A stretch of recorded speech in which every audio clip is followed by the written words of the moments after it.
"I'll cook for you forever," said the billionaire CEO to the single dad and his girl for healing her dog. The September sun hit the glass facade of the Melbrook Hotel like a spotlight on opening night, turning every window into a mirror of California dreams. Celeste Davenport stood at the penthouse balcony, her royal blue blazer sharp against the morning light, watching the Pacific churn beneath her private stretch of beach. 27 years old, and she owned 12 floors of luxury, 3 restaurants that critics worshipped, and a loneliness so profound it echoed in every marble hallway. Her phone buzzed. Another text from her publicist about the Forbes feature. Another reminder that she was the youngest self-made hotel mogul on the West Coast. Never mind that she'd inherited the crumbling property from her grandfather and rebuilt it with equal parts ambition and desperation. Self-made was easier to sell than grieving granddaughter who poured her inheritance into mortar and stubbornness. The coffee in her hand had gone cold. She'd been standing here for 20 minutes, watching the maintenance crew prepare the pool deck, counting the minutes until the day demanded her attention. Being a CEO meant performing confidence even when you felt hollow, especially then. "Miss Davenport?" Her assistant's voice crackled through the intercom. "The city council meeting is in 90 minutes. Traffic's building on the PCH. Celeste set down the coffee, grabbed her keys. Her Ferrari was already waiting in the private garage, red and gleaming and utterly incapable of making her feel anything anymore. She'd bought it after her divorce was finalized, thinking speed might fill the void Marcus had left. Instead, it just got her to empty destinations faster. The elevator descended in silence. 63 floors of success, and she couldn't remember the last time she'd shared it with someone who wasn't on her payroll. The lobby was already alive with activity, guests checking out, concierges directing town cars, bellhops orchestrating luggage like conductors of capitalism. She'd designed every inch of this space herself. The waterfall feature carved from Italian travertine, the living wall of succulents that reminded guests they were in Southern California, not some generic luxury box. The Melbrook wasn't just a hotel. It was her legacy, her refuge, her prison. "Morning, Miss Davenport." The doorman tipped his cap. She smiled the way she always did, warm enough to seem human, distant enough to maintain hierarchy. "Morning, James." And then she saw him. Not the man. Not yet. First came the sound, a yelp so sharp and terrified it cut through the lobby's ambient music like a blade. Then the blur of gold fur streaking across the circular driveway, paws scrambling on polished stone. Her golden retriever Max, the only living creature she talked to without carefully measuring her words.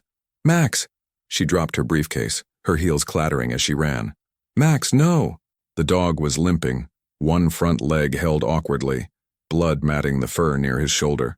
He collapsed on the hotel steps, whimpering, and Celeste's world, so carefully constructed, so meticulously controlled, shattered like the wine glass Marcus had thrown at their kitchen wall the night he'd told her she loved money more than people.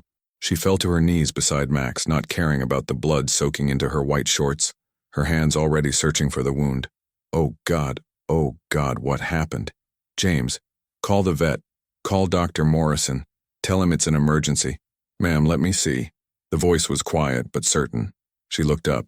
The man kneeling beside her wore the hotel's maintenance uniform, blue coveralls with Walker stitched above the pocket, yellow work gloves already stripped off and tucked into his belt. He had working man hands, scarred knuckles, and eyes the color of winter seas. Mid-30s maybe. Strong jaw. The kind of face that had seen things but chose kindness anyway. "I'm not moving him," Celeste said, hearing the panic in her own voice and hating it. "He's hurt. I can't." "I know." The man was already examining Max with gentle, practiced hands. "Easy, boy. Let's see what we've got here." He looked up at her and something in his expression made her breath catch. Not pity. Understanding. "Looks like a glass cut. Deep but clean. We need to stop the bleeding and get him to a vet, but he's going to be okay." "How do you—" "I grew up on a ranch." He was already pulling his work shirt over his head, revealing a white t-shirt underneath and pressing the blue fabric against Max's wound. "Used to patch up animals all the time. This is manageable, but we need to move fast." Celeste's hands were shaking. When had she become this person? This woman who froze in crisis, who'd forgotten how to do anything but delegate. "Daddy, is the doggy going to die?" The small voice came from behind them. Celeste turned to see a little girl, maybe 7 years old, blonde pigtails and a yellow sundress, her blue eyes wide with concern. She was holding a small first aid kit, the kind you keep in a car. "Hannah, bring that here, sweetheart." The man, Walker, smiled at the child, and it transformed his face entirely. "No, baby, the doggie's going to be fine. We're going to help him." The girl, Hannah, hurried over, carefully avoiding the blood. "I brought the kit from your motorcycle, Daddy, and some water." "Perfect, you're so smart." Walker took the kit, his movements efficient. "Miss, I need you to keep pressure here while I get something to secure this." Celeste pressed her hands where he indicated, feeling Max's heartbeat through the makeshift bandage. The dog whimpered, licking her wrist. "It's okay, Max, it's okay." Walker was fashioning a pressure bandage from gauze and medical tape, his hands steady and sure. "Hannah, honey, can you call Uncle Terrence? Tell him we need his truck. We're taking a dog to the vet." "Okay." The girl pulled out a phone, a basic flip phone, Celeste noticed, not one of the latest smartphones, and dialed with serious concentration. "You don't have to," Celeste started. "Your vet's office is 20 minutes away in good traffic." Walker secured the bandage, then gently lifted Max into his arms. The dog was 60 pounds of dead weight, but he handled him like he weighed nothing. "My friend Terrence is parked 2 blocks over. We can have you there in 8 minutes. Unless you'd rather wait for an ambulance?" Max whimpered again. The decision made itself. "Let's go." They moved as a unit, Walker carrying Max with surprising tenderness, Hannah running ahead to hold doors, Celeste grabbing her purse and barking instructions to her assistant to cancel everything. The lobby staff stared, but she didn't care.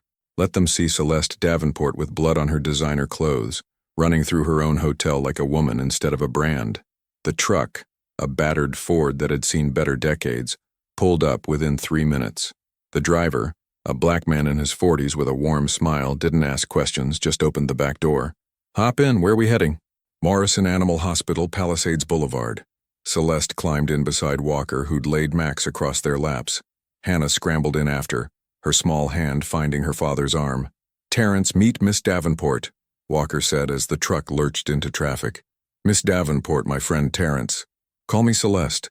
She was pressing a fresh cloth against Max's wound, her fingers intertwined with Walker's as they both applied pressure. His hands were warm, steady. When had anyone last touched her with such simple purpose? "And thank you, both of you." Ryan Walker. He met her eyes and something passed between them, a current of recognition that made no sense. "And this is my daughter, Hannah.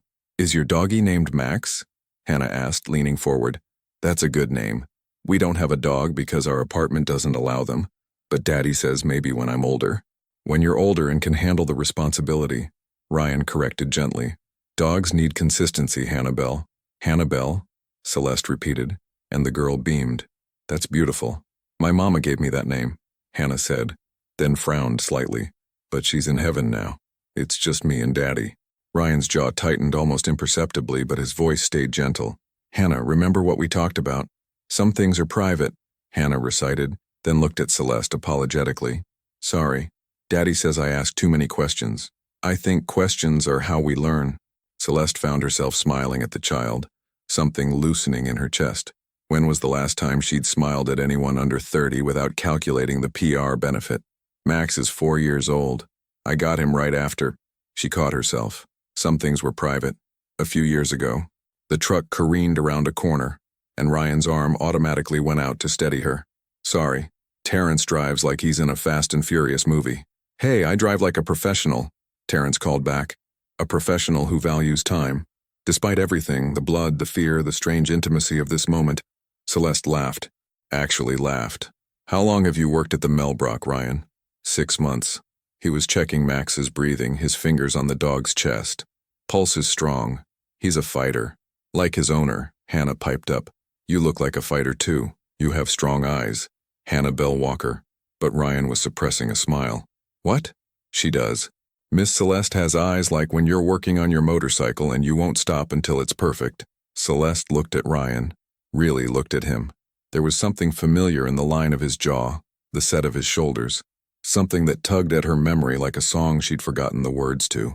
"You work on motorcycles?" "In my spare time. It's meditative." He glanced at her and that current sparked again. "Plus, it's the only thing I own that I can fix with my own hands." The truck pulled up to the veterinary clinic and the moment shattered. Dr. Morrison was already waiting. Someone from the hotel must have called ahead. They moved Max onto a gurney and suddenly Celeste was standing on the sidewalk, blood-stained and breathless, watching Ryan Walker and his daughter climb back into Terrence's truck. "Wait," she called. "I didn't. Let me pay you. For your time." For the shirt, Ryan's expression shifted, something shuddering behind his eyes. That's not necessary. But your dog needed help. That's what people do. We help. He held her gaze for a long moment.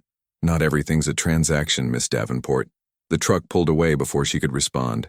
Celeste stood there, expensive watch on her wrist, hotel empire at her back, feeling like she'd just failed a test she didn't know she was taking.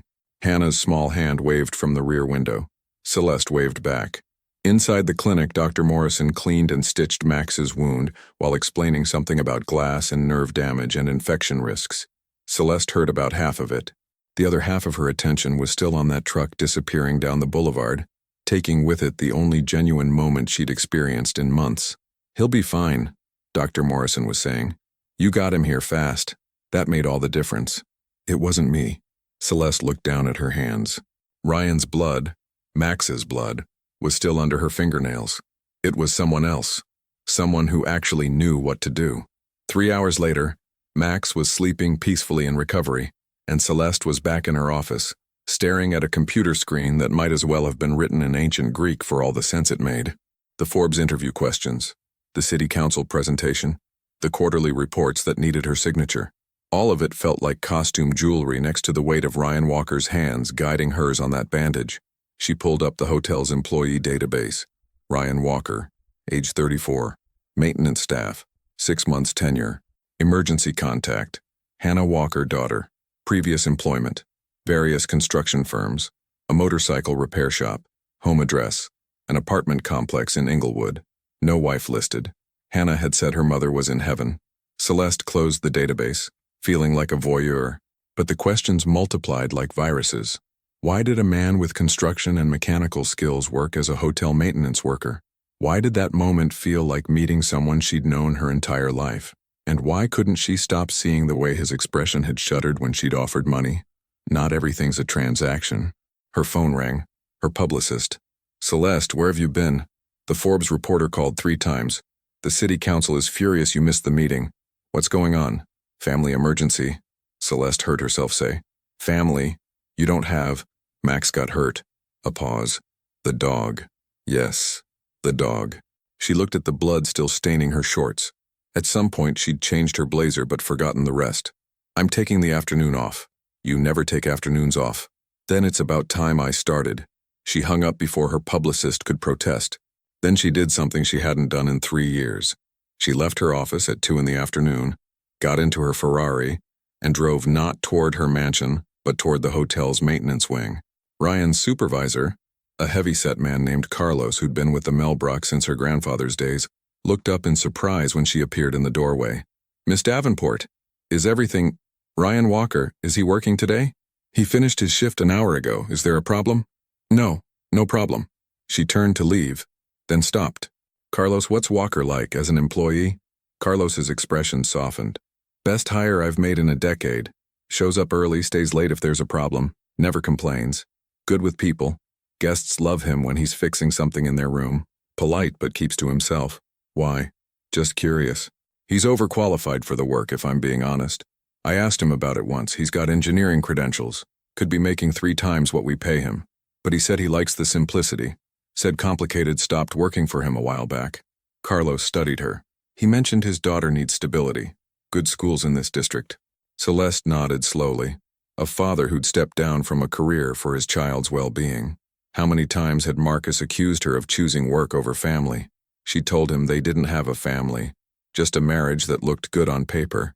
The divorce papers had been signed 2 weeks later. If you see him, Celeste said carefully, tell him thank you, and tell him that his shirt is being professionally cleaned. Will do, Miss Davenport. She left before Carlos could ask more questions. But instead of going home, she found herself driving to Palisades Boulevard, parking outside Morrison Animal Hospital, and sitting in the visitors area while Max slept off the anesthesia. You're still here? Dr. Morrison looked surprised. I told you he'd be fine to pick up tomorrow. I know, I just... What? Wanted to feel connected to the one real thing that had happened to her all week? I wanted to make sure. Dr. Morrison sat down beside her, his expression kind. He's a lucky dog, Celeste. Another few minutes and that wound could have been serious. Whoever helped you knew what they were doing. He said he grew up on a ranch. Smart man. Most people panic with animal injuries. But he kept calm, made the right calls. Dr. Morrison paused. It's interesting. What is? You've been coming to me for 3 years. I've seen you stressed about business, about press, about a dozen different things. But I've never seen you look the way you do right now. How do I look? Uncertain. It's oddly humanizing. He smiled. Don't take that the wrong way. But sometimes uncertainty means we're about to learn something important. Celeste drove home as the sun set over the Pacific, turning the ocean into hammered gold. Her mansion, 8 bedrooms, a pool that infinity edged into the view, security gates that kept the world at a comfortable distance, felt more like a museum than ever. She poured a glass of wine she didn't drink, stood on her balcony overlooking the private beach, tried to remember the last time she'd let anyone see her afraid. Ryan Walker had seen it, and he hadn't looked at her differently, hadn't treated her like she was fragile or incompetent. He'd simply guided her hands where they needed to be and trusted her to do her part. When was the last time someone had trusted her with something that mattered? That night she dreamed of work-worn hands and winter-sea eyes, of a little girl asking questions about heaven, of a man who'd turned down her money because some things weren't transactions. She woke at dawn with a decision crystallizing in her mind like frost on glass. She was going to thank Ryan Walker, properly, not with money. That door was closed. But there had to be another way. Some gesture that honored what he'd done without reducing it to dollars and cents. Some gesture that might answer the question echoing through her penthouse at dawn. Why did saving her dog feel like the beginning of something neither of them had planned? The next morning, Celeste returned to the hotel at 6 a.m., earlier than usual before the breakfast rush and the business casual chaos. Max was home, recovering on his luxury dog bed with pain medication and strict instructions not to run for 2 weeks. But she couldn't shake the feeling that something had shifted. Some foundation she'd built her life on had revealed a crack. The maintenance wing was quiet at this hour, just the hum of generators and the soft clanking of pipes being inspected. She found Ryan in the boiler room, checking pressure gauges with a clipboard in hand. He wore the same blue uniform, but his sleeves were rolled up, revealing forearms that spoke of actual physical labor, not the kind you got from a gym membership. Mr. Walker. He turned, surprise flickering across his face before settling into something more guarded. Professional. Miss Davenport, is everything all right? With Max, yes. Thanks to you. She stepped into the boiler room, the heat immediately prickling her skin. How did anyone work in this temperature? I wanted to thank you properly. The shirt has been cleaned and will be returned, but that doesn't seem like enough. It was just a shirt. It was more than that. She met his eyes. You saved my dog's life. You kept me calm when I was falling apart. You. She paused, trying to find words that didn't sound like a corporate press release. You were kind when you didn't have to be. Something flickered in his expression, almost like pain. Kindness shouldn't be something we only give when we have to, but it often is. He set down the clipboard. How is Max, really? Sleeping a lot. Annoyed that I won't let him run on the beach. He keeps giving me these looks like I've betrayed him. She found herself smiling. Hannah was right. He's a fighter. Hannah's usually right about people and dogs. Ryan leaned against the workbench, crossing his arms, the defensive posture of someone who'd learned not to let people too close. She talked about you all night, kept asking if the pretty lady's dog was okay, if we could visit him. She could. Both of you could. The words came out before Celeste could think them through. I mean, Max would love to meet the people who saved him, if you wanted. No pressure. Ryan studied her for a long moment. She felt exposed under that gaze, like he could see past the blazer and the carefully applied makeup to the woman who'd cried alone in her mansion last night, because she couldn't remember the last time anyone had asked how she was doing. That's kind of you, he said finally. But Hannah can't know where you live. Why not? Because she's 7 and 7-year-olds don't understand boundaries. His smile was slight but genuine. She'd show up asking to play with Max every weekend. Drive you crazy. I wouldn't mind. The words hung between them. Ryan's expression shifted, something unguarded breaking through that careful professional distance. Yes, you would. Eventually. He picked up his clipboard again.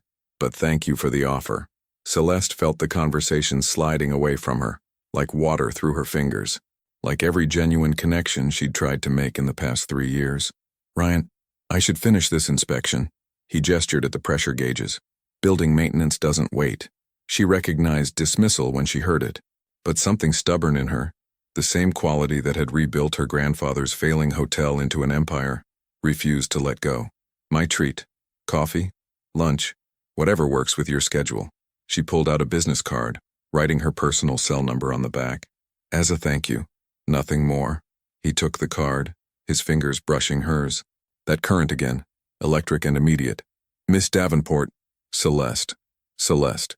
Her name in his voice sounded different, like he was tasting something he hadn't allowed himself in a long time. I don't think that's a good idea. Why not? He met her eyes fully then, and she saw it. The same uncertainty Dr. Morrison had mentioned.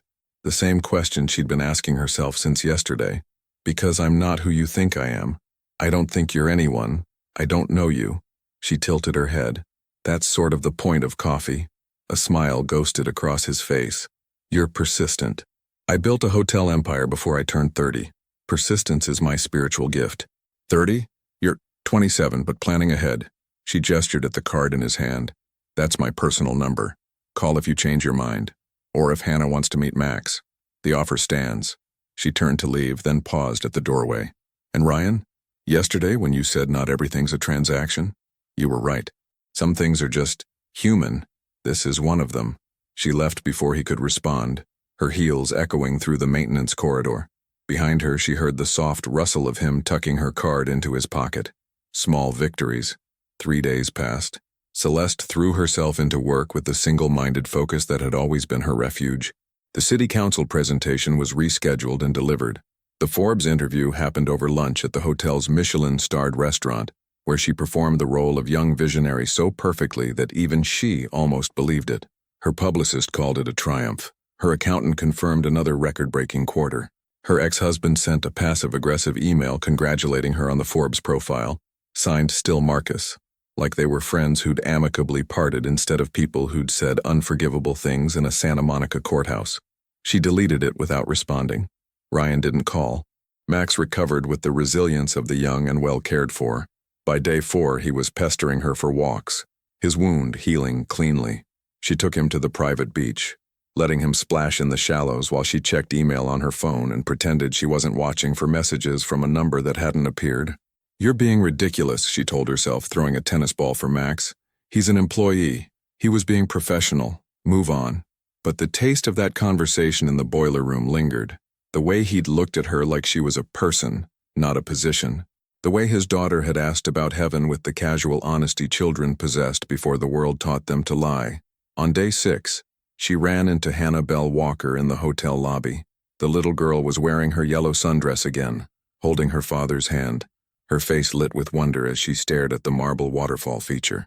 Ryan was in civilian clothes, dark jeans, a gray Henley that did nothing to hide his build, work boots that had seen better days.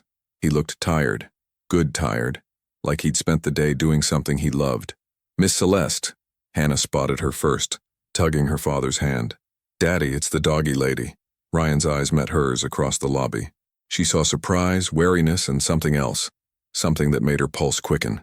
Hannah, remember your manners, Ryan said softly, but Hannah was already pulling him forward. Is Max okay? Did his OE get better? Much better, thanks to you and your dad. Celeste crouched down to Hannah's level, her designer skirt be damned. He's home resting, being very brave about not running on the beach. That must be hard for him. Hannah's expression was serious. Dogs love to run. It's their favorite thing, after eating and belly rubs. You're absolutely right. Celeste looked up at Ryan. I didn't expect to see you here on a Saturday. Hannah wanted to see the hotel. Ryan's hand rested protectively on his daughter's shoulder. We were just leaving. Can we see Max? Hannah asked, her eyes wide and hopeful. Please? I've been so worried about him. Daddy says worrying means you care, and I care a lot about Max even though I only met him when he was bleeding. Ryan's jaw tightened. Hannah Bell, we talked about this. Actually, Celeste heard herself say, Max would love visitors. If you have time. Ryan started to protest, but Hannah's squeal of delight cut him off. Really? Really, really? Really, really? Celeste stood, pulling out her phone. My driver can take us. Unless you drove here? We took the bus, Hannah volunteered. Daddy's motorcycle doesn't have a sidecar for me, so we take the bus on Saturdays when we go exploring. Exploring. Taking the bus to look at hotels they couldn't afford. Celeste's chest tightened. Then let me give you both a ride. It's the least I can do, eh? The drive to her mansion was 20 minutes of Hannah's running commentary on everything from the leather seats, so soft like butter, to the view of the ocean, bigger than on TV, to her father's visible discomfort. Ryan sat in the front passenger seat, his posture rigid, his hands folded in his lap like he was afraid to touch anything. "You don't have to do this," he said quietly when Hannah was distracted by a yacht passing in the distance. "Do what? Whatever this is. Charity?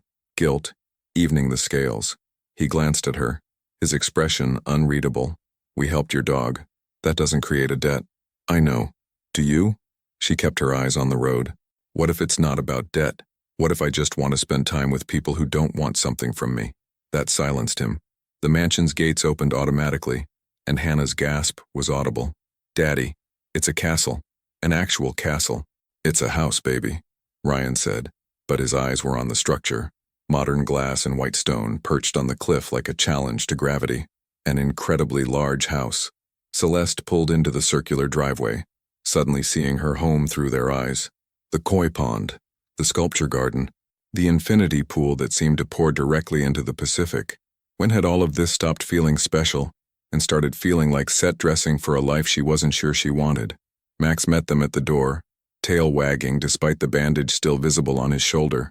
Hannah dropped to her knees immediately, letting the dog sniff her hands before gently petting his head. "Hi, Max," she whispered. "I'm so glad you're okay. You're the bravest dog I ever met." Max licked her face, and Hannah giggled, a sound so pure it made something crack in Celeste's chest. When was the last time she'd heard laughter in this house that wasn't coming from hired staff? Ryan watched his daughter with an expression of such fierce love that Celeste had to look away. That was private, sacred, something she had no right to witness. "Come in," she said. "I'll make coffee. Or tea? What does Hannah drink?" "Juice if you have it," Ryan said. "But we don't want to impose." "You're not." She led them through the foyer, past the Rothko on the wall and the Noguchi sculpture in the corner. "You're being kind. There's a difference." The kitchen was her favorite room, floor-to-ceiling windows overlooking the ocean, commercial-grade appliances she barely used, and an island large enough to seat 8. She'd designed it herself, imagining Sunday brunches and intimate dinner parties. Instead, she usually ate protein bars over the sink while reviewing contracts. Hannah explored with reverent curiosity, her small hands carefully not touching anything. "Miss Celeste, do you live here all alone?" "Just me and Max." "Doesn't that get lonely?" Ryan's hand shot out. "Hannah, that's not polite." "It does, actually." Celeste poured orange juice into a crystal glass, then thought better of it and found a plastic cup. "Very lonely sometimes." Hannah accepted the juice with both hands. "Daddy says being lonely is different from being alone. You can be alone and happy, but lonely means you miss people even when they're around. Your daddy's a smart man. He reads a lot," Hannah said proudly. "Philosophy and history and books about motorcycles. He says knowledge is the only thing nobody can take from you." Celeste looked at Ryan, who was suddenly very interested in the view. "Is that true?" "Something my father used to say." His voice was carefully neutral. "Before he lost everything except his principles." The words hung in the air, weighted with history. Celeste wanted to ask more, but Hannah was tugging her hand. "Can I play with Max in the yard? I'll be super careful with his OE." "Of course." Celeste led them to the back patio, where Max immediately found his favorite ball. Hannah threw it gently, her movements cautious, and the dog retrieved it with more enthusiasm than medical wisdom. Ryan stood at the railing, watching the waves. Celeste joined him, maintaining a careful distance. "She's wonderful," Celeste said. "You're doing an incredible job. I'm doing my best." He glanced at her, which some days feels like barely enough. "Welcome to the club," he almost smiled. "Somehow I doubt we're in the same club." "Because I have money?" She leaned against the railing. "Money doesn't solve loneliness, Ryan. It just buys better distractions." Spoken like someone who's never worried about making rent. The words stung because they were true. "You're right. I don't know what that's like. But I do know what it's like to build something everyone else can see and still feel invisible." He turned to face her fully. "What are we doing here, Celeste?" "I don't know." Honesty felt dangerous. "I just know that when your daughter waved at me from that truck, it was the first time in months anyone had looked at me like I was just a person. Not the CEO, not the ex-wife, just someone worth waving at." Ryan's expression softened. "You are worth it. You were worth it even before you had all this." The past tense snagged on something. "Before?" He looked away. Figure of speech. But it wasn't. She could hear it in his voice, something specific, something personal. Have we met before? Before the hotel? We've all met before in different ways. He straightened. Hannah and I should go. We've taken enough of your Saturday. Stay for lunch. The words came out desperate and she hated herself for it, but the thought of them leaving of this house swallowing her in silence again was unbearable. Please, I'll order from the hotel. They deliver. Miss Celeste. Hannah ran up, breathless and beaming. Max is the best dog ever. Can I come visit him again? Ryan's expression shuddered. Hannah, Miss Davenport is very busy. I'd love that, Celeste said. Anytime. Seriously. Hannah hugged her waist impulsively, and Celeste stood frozen, unsure what to do with this small, warm body pressed against her. When was the last time anyone had hugged her without it being a professional courtesy? She let her hand rest on Hannah's shoulder. Thank you for being such a good friend to Max. Over Hannah's head, she met Ryan's eyes, saw the conflict there, gratitude, concern, and something that looked like longing. We'll stay for lunch, he said quietly, but then we need to go. Lunch became afternoon. Afternoon became Hannah falling asleep on the couch with Max curled at her feet.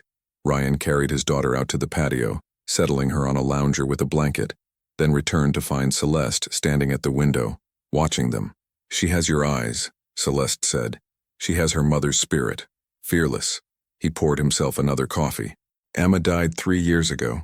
Car accident. Hannah was 4. I'm so sorry. Everyone is. He stared into his cup. But sorry doesn't change anything. It just makes people feel better about not knowing what else to say.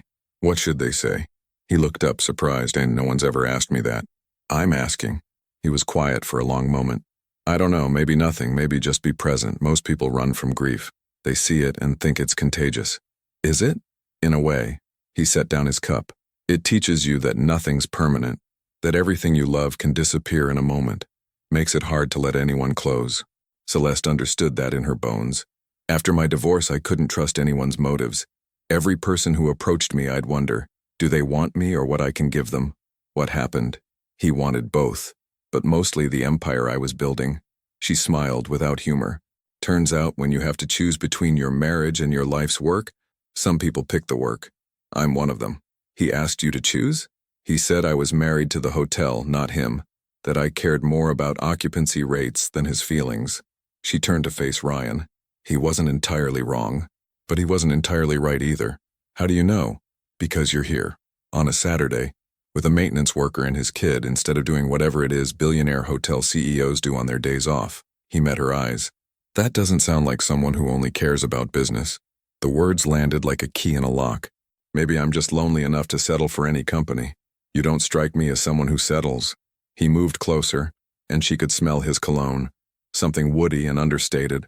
Working man's cologne, not the designer brands Marcus used to wear. You strike me as someone who knows exactly what she wants but doesn't think she deserves it. What do you think I want? He was close enough now that she could see the flecks of gray in his stubble. Close enough that she could feel the heat of him. The same thing everyone wants. To be seen. To matter beyond what you can produce. Do you see me? Yes. His voice was rough. That's the problem. Before she could ask what he meant, Hannah's voice drifted from the patio. Daddy, I had a dream about Mama. Ryan stepped back immediately, the moment dissolving. I'm coming, baby. Celeste followed him outside, where Hannah was sitting up, rubbing her eyes. The little girl looked small, wrapped in the oversized blanket, her pigtails askew. What did you dream? Ryan sat beside her, pulling her into his lap. That Mama was happy. She was at the beach with Max throwing a ball, and she said to tell you it's okay to be happy too. Hannah looked up at her father with such earnest wisdom that Celeste's throat tightened. Is it okay, Daddy? To be happy? Ryan's arms tightened around his daughter. Yes, baby. It's okay. Good. Hannah yawned. Because I like it here. Miss Celeste is nice. And Max is my friend now. Let's not impose on Miss Celeste's kindness, Ryan said gently, but there was strain in his voice. You're not imposing, Celeste said. Hannah, you can visit Max anytime. I mean it. The little girl beamed. Ryan's expression was more complicated. Gratitude mixed with something that looked like fear. They left as the sun began its descent toward the horizon. Hannah chattering about Max and the ocean and how she wanted to learn to swim. Celeste stood in her doorway watching Ryan's careful navigation of his daughter's enthusiasm, the protective hand on her shoulder, the gentle corrections of her exuberance.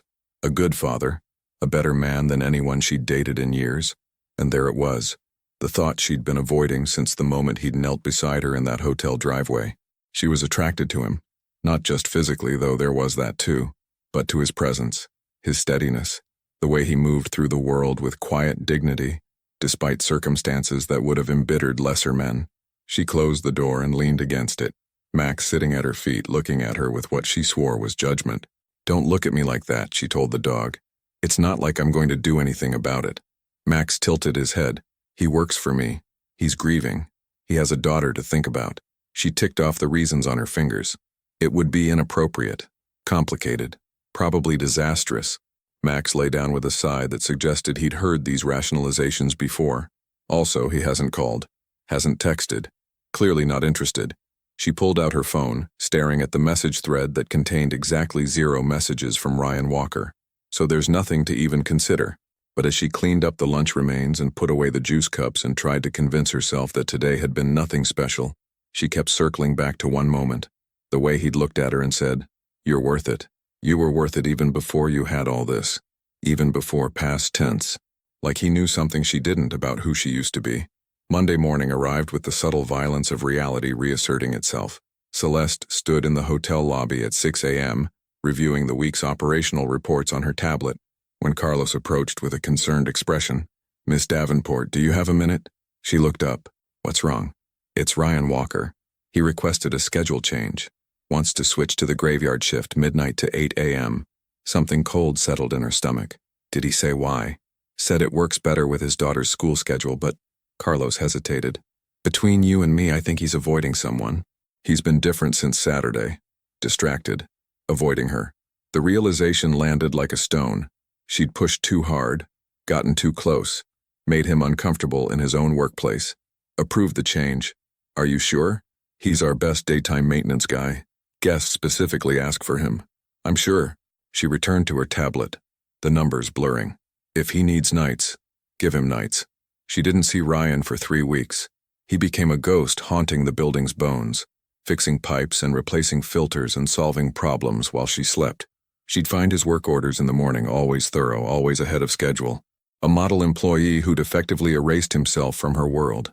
She told herself it was for the best. Told herself she'd been ridiculous anyway, imagining connection where there was just gratitude.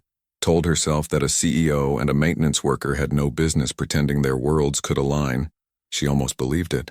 Then Hannah appeared in the lobby on a Wednesday afternoon, holding a hand-drawn picture and looking lost. "Miss Celeste." The little girl's face lit up when she spotted her. "I made this for Max." The drawing showed a golden dog playing on a beach, surrounded by hearts. It was childish and perfect and made Celeste's throat tight. "He'll love it." "What are you doing here alone?" "I'm not alone. Daddy's working." Hannah lowered her voice conspiratorially. "He doesn't know I came down here. I'm supposed to stay in the break room." "The break room?" "Uh-huh. I have homework and everything. But I finished early, so I thought I'd give you Max's picture." She held it out. "Is he still getting better?" "He's completely healed. Running on the beach every morning." Celeste crouched down. "Does your dad know you're delivering pictures to guests during his shift?" Hannah's expression turned sheepish. "Maybe don't tell him. He gets worried. Says the world isn't always safe for little girls who trust everyone. He's right to worry, but he's also lucky to have such a thoughtful daughter." Celeste took the picture gently. "I need to get you back to that break room before he realizes you're missing." She walked Hannah through the service corridors, the little girl chattering about school and her friend Miguel who could do backflips and how she wanted to learn guitar someday. They found the break room on the basement level, a tired space with vending machines and lockers and a TV playing CNN with the sound off. Ryan was there, bent over a mechanical manual, a sandwich forgotten beside him. He looked up when they entered, and the relief that flashed across his face was almost painful to witness. "Hannah Bell Walker, what did I tell you about staying put?" "I stayed put for a whole hour. Then I just needed to deliver something very important." Hannah held up a second drawing, this one of Ryan and Celeste standing together with Max between them. "See? I made one for you too, Daddy." Ryan took the drawing, his expression unreadable. Then he looked at Celeste. "I'm sorry. She knows better. She's 7 and she has a good heart." Celeste met his eyes. "Don't apologize for that." A pause. Hannah looked between them, her child's intuition clearly sensing something. Can Miss Celeste come to my school recital? Hannah asked suddenly. It's Friday at 3. I'm singing Somewhere Over the Rainbow. I've been practicing forever.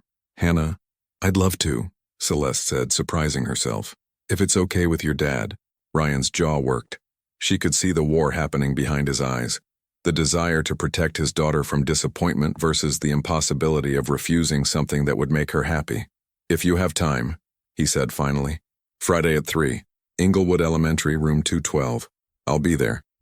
Hannah threw her arms around Celeste's waist again, that same impulsive affection that made breathing difficult. You're the best.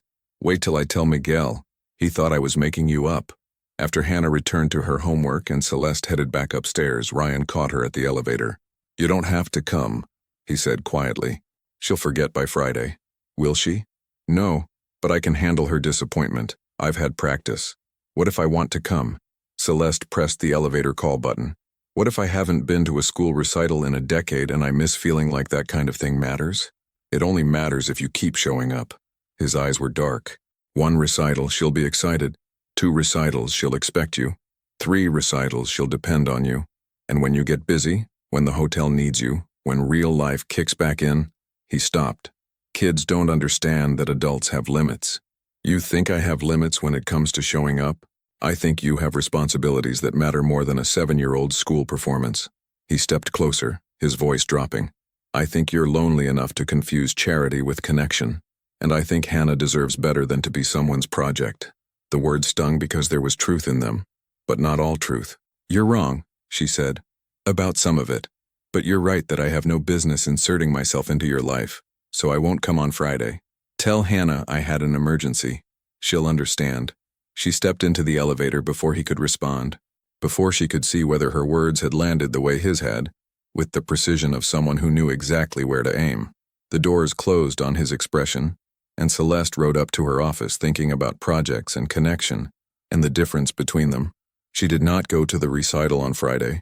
She sent flowers instead, an enormous arrangement of sunflowers and daisies with a card that read, For Hannah Bell, the bravest singer I know, from Max and Celeste.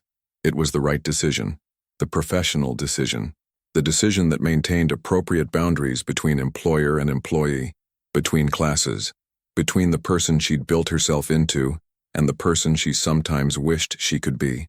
It felt like cowardice.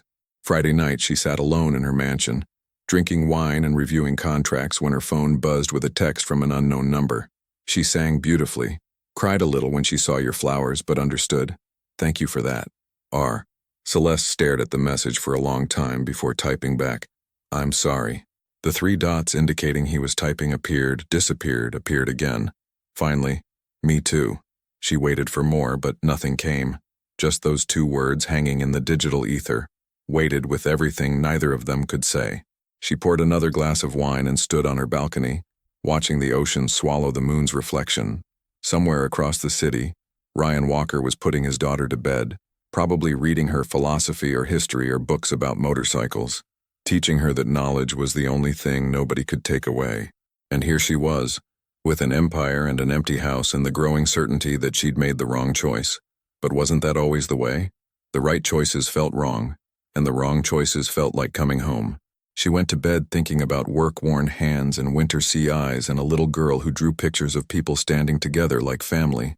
In the darkness of her mansion, with the ocean's rhythm the only sound, Celeste Davenport made a decision that would change everything. Not tonight, not yet, but soon. Because sometimes the bravest thing you can do is admit you've been running in the wrong direction, and turn around to face what you left behind. Monday morning arrived with the weight of inevitability. Celeste stood in her office, staring at the email from the hotel's board. Subject line, Concerns regarding professional conduct. Someone had photographed her at the diner with Ryan. A gossip blogger spun it into scandal. Billionaire hotel heiress slumming with the help? Her publicist had called 17 times. The board wanted an emergency meeting, but all Celeste could think about was Ryan's voice. Or maybe you just haven't found the right person to walk with you. She made a decision that would have terrified the woman she'd been 3 weeks ago. She called Carlos. I need Ryan Walker's home address. The apartment building in Inglewood was 40 years old, paint peeling, children's bikes chained to the stairwell. She climbed to the 3rd floor and knocked on Unit 3C. Ryan answered in a gray t-shirt and jeans. Celeste, what are you? I need to tell you something before I lose my nerve. She stepped inside. The apartment was small but immaculate. Books everywhere, Hannah's drawings on the refrigerator, a motorcycle engine in pieces on newspapers. The board wants me to fire you. There are photos of us. People are talking. Then fire me. I told you this would happen. I'm not firing you. I'm choosing you. Us. Whatever this is. She turned to face him. And yes, it's complicated and probably disastrous for my reputation, but I don't care anymore. Ryan stared at her. You don't mean that. I do. For the first time in 10 years, I actually do. She stepped closer. You were right, we're from different worlds, but maybe the problem is that I've been living in the wrong one. Celeste, 10 years ago you kissed me, and I felt more alive than I have since. Then you disappeared, and I told myself it was because you didn't care. But that wasn't it. You left because you did care. Because you knew I was heading to college, building an empire, and you didn't want to hold me back. His silence confirmed it. But I didn't need protecting. I needed someone who saw me beneath the ambition and armor. That person was you. Is you. She closed the distance. So yes, the board is furious. Yes, people will talk. But I'm tired of living by other people's rules. Ryan's hands framed her face, his thumbs brushing her cheekbones. You're sure? Because once we cross this line, there's no going back. Hannah will get attached. I'll get attached. And if you wake up in 6 months and realize, then we'll figure it out. Together. She covered his hands with hers. I'm not asking for perfect. I'm asking for real. He kissed her. Slow and deep, and nothing like the tentative kiss at 18. This was a man who'd lost everything and learned to cherish what remained. When they pulled apart, Ryan rested his forehead against hers. There's something you need to know. About Hannah. What is it? She's not my biological daughter. She's my niece. My sister's child. Emma was Hannah's aunt, my wife. When my sister died in childbirth and her husband couldn't handle raising a baby alone, Emma and I adopted Hannah. Then Emma died 3 years ago. His voice cracked. I didn't tell you because I didn't want you to think that you're even more remarkable than I already thought. Celeste pulled back to meet his eyes. Ryan, you chose to raise a child who wasn't biologically yours. You gave up your engineering career for her stability. That's everything. Daddy? Hannah's small voice came from the hallway. She stood in pajamas, clutching a stuffed rabbit, her blonde hair sleep mussed. Miss Celeste, are you really here? I'm really here, sweetheart. Celeste crouched down. Is that okay? Hannah launched herself forward, wrapping small arms around her neck. It's the best. Does this mean you're my friend forever? Over Hannah's head, Celeste met Ryan's eyes. She saw fear, hope, and careful optimism. Forever is hard, Celeste said gently, but I'm brave enough to try. The board meeting happened 3 days later. Celeste walked into the conference room in her blue blazer and white shorts, Max's leash in her hand. The dog settled at her feet. Gentlemen, ladies, she didn't sit. I'm aware of the concerns about my personal life. I'm also aware that this board has no legal standing to dictate who I date, as I own 51% of this hotel. The oldest board member, Gerald, cleared his throat. We're concerned about the optics. The power dynamics are irrelevant because Ryan Walker gave his notice yesterday. He's accepted a position as head mechanic at a custom motorcycle shop. Better hours, better pay. She paused. Any other concerns? The press, someone started, will write whatever they want. They've called me heartless, spoiled, and now I'm slumming. I can't control their narrative, but I can control mine. She looked around the table. My grandfather built this hotel believing luxury should feel human, that guests should feel seen, not just served. In making this place profitable, I forgot that principle. I forgot to be human. She gestured at Max. 3 weeks ago, a maintenance worker helped save my dog's life. He didn't do it for money or recognition.